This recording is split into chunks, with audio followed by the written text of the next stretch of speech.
సమస్యలు వచ్చినప్పుడు కొంతమంది ఏం చేస్తారంటే వచ్చిన వేదనని ఎలా తట్టుకోవాలి, ఎలా పరిగణించాలి అని వారికి తెలియలేక కొంతమంది గుండె లోతుల్లోనే కృంగిపోతూ ఉంటారు, అయితే కృషించిపోతూ ఉంటారు.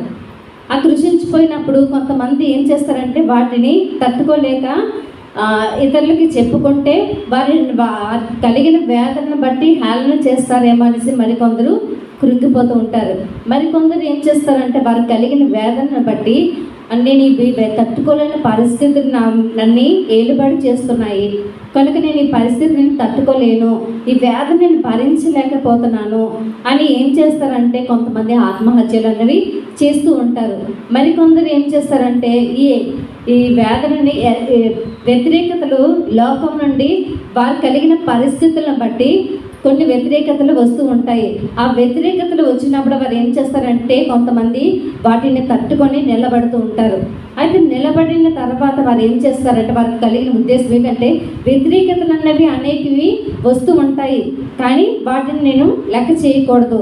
ఎందుకంటే నేను ఎదుటి వ్యక్తి నన్ను హేళన చేస్తూ నా వేదనని వారికి చెప్పుకున్న తర్వాత వారు నన్ను హేళన చేస్తూ ఉంటారు కనుక వాటిని నేను పట్టించుకోను. అయితే నా వేదనని, దుఃఖాన్ని, నా బాధను అన్నిటిని కూడా నా దీవెనగా మార్చగల దేవుడు, సర్వశక్తి గల దేవుడు ఒక్కడు మాత్రమే ఉన్నాడనేసి వారు ఆలోచిస్తూ ఉంటారు. ఈ సమయంలో ఇక్కడ కూడి వచ్చిన ప్రతి ఒక్కరిని కూడా తెలియజేస్తుంది ఏంటంటే ఏ వేదనతోని, ఏ బాధతోని ఈ మందిరానికి వచ్చి ఉన్నారు ఈ సమయంలో నాకైతే తెలియదు, కానీ దేవుడు ఆ వేదన అన్నిటిని కూడా నా దీవెనగా మార్చబోతున్నాడు. హల్లెలూయా. అయితే మనం తెలుసుకోవాల్సింది ఏమిటంటే ఆ వేదన ఏదైతే ఉందో అది దేవుని ముందు మనం పెట్టేవారిగా ఉండాలి. ఇక్కడ వేదన నుండి దీవెనగా మార్చబడిన ఒక వ్యక్తి మనము బైబిల్ గ్రంథంలో చదువుకుని ఉన్నాము. మొదటి దినవృత్తాంత గ్రంథము 4వ అధ్యాయము 9వ వచనంలో మనం చూసుకున్నట్లయితే ఒక వ్యక్తి మనకి కనబడుతున్నాడు. చదవండి అమ్మా. ఎబేజు తన సహోదరుల కంటే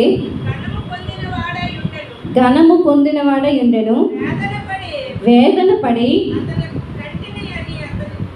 కంటిని అని అతని తల్లి ఎబేజు అని పేరు పెట్టెను. హల్లెలూయా, హల్లెలూయా. అంటే తన తల్లి ఏం చేస్తుందంటే ఎబేజ్ అనే కుమారుని కనేటప్పుడు తన వేదన పడి తన కుమారుని కన్నాను అనేసి ఎబేజ్ అని పేరు పెట్టినట్లుగా మనకు అక్కడ కనబడుతుంది. ఎబేజ్ అంటే ఇక్కడ పుట్టినోట్లో కనబడుతుంది వేదన పుత్రుడు. అంటే తన తల్లి వేదన పడి ఎంత వేదన పడి ఉంటుందో ఆ కుమారుని కనేటప్పుడు ఆ వేదన అన్నిటిని తట్టుకోలేక తను ఎబేజ్ని తనది ఎంతకుముందు కూడా నా కుమారులు కన్నది, మరి ఎవరికి కూడా నాలో దుఃఖం కలిగింది, వీడి వల్ల పుట్టడం వల్ల నాకు నష్టం కలిగింది